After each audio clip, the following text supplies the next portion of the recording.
नमस्कार, आप देख रहे हैं आज तक। आपके साथ मैं हूं सईद अंसारी। स्वागत है आपका चुनाव आज तक में। लोकसभा चुनाव तो हो चुके हैं और केंद्र में प्रधानमंत्री नरेंद्र मोदी की अगुवाई में लगातार तीसरी बार एनडीए सरकार का गठन भी हो चुका है। लोकसभा चुनाव के बाद एक तरफ बीजेपी समेत विभिन्न पार्टियों ने अपने प्रदर्शन का आकलन किया है और कर रही हैं, तो बीजेपी विशेषकर माथापच्ची कर रही है कि आखिर इतनी कमी उनकी सीटों में कैसे रहे।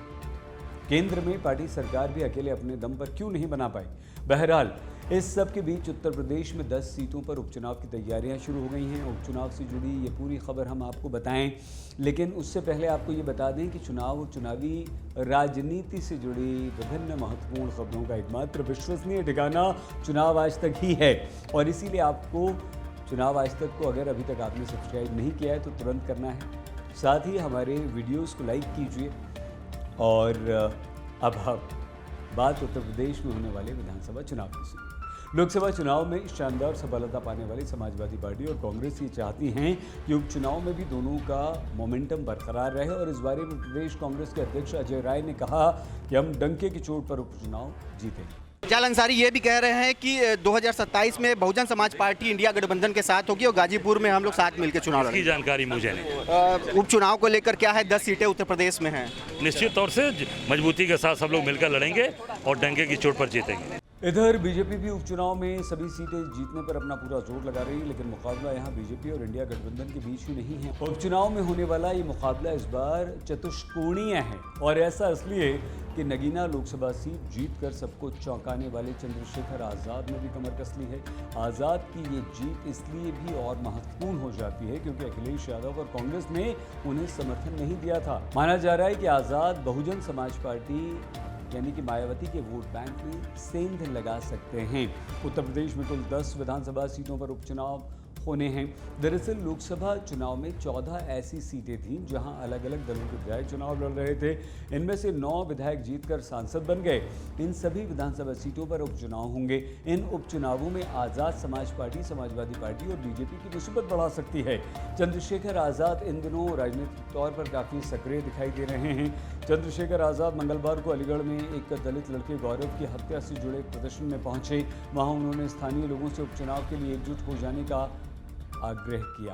ये लोग भी बहुत मजबूत हैं, पहरेदार हैं और महापुरुषों के मिशन को आगे बढ़ाना चाहते हैं। आज इन्होंने अपनी शक्ति बल से ये भी स्पष्ट कर दिया है कि अब ये किसी से झुकने वाले नहीं हैं और डरने वाले नहीं हैं। तो मैं मानता हूं कि आने वाले जो उपचुनाव है, जो खैर का प्रस्तावित उपचुनाव है, 6 महीने के अंदर होना है, मैंने इनसे मांग भी की है कि सिर्फ झंडा और नारे से आगे बढ़ के अब ये उस विधानसभा की बूथ कमेटी, सेक्टर कमेटी, विधानसभा कमेटी तैयार कर लें और एक एक वोट भाईचारा बना के आजाद समाज पार्टी के समर्थन में लेकर आए। और जो आवाज जिस तरह इन्होंने दिल्ली में अपनी आवाज पहुंचाई है, तो अगले 6 महीने के अंदर उत्तर प्रदेश की असेंबली में भी इनकी एक मजबूत आवाज जानी चाहिए। लोकसभा चुनाव में मिली करारी हार के बाद बीएसपी ने भी हिम्मत नहीं हारी है। पार्टी ने यूपी में होने वाले उपचुनाव के लिए तैयारियां शुरू कर दी। बीएसपी खाली हुई सभी सीटों पर मजबूत उम्मीदवारों को उतारने के कवायद में जुट चुकी है।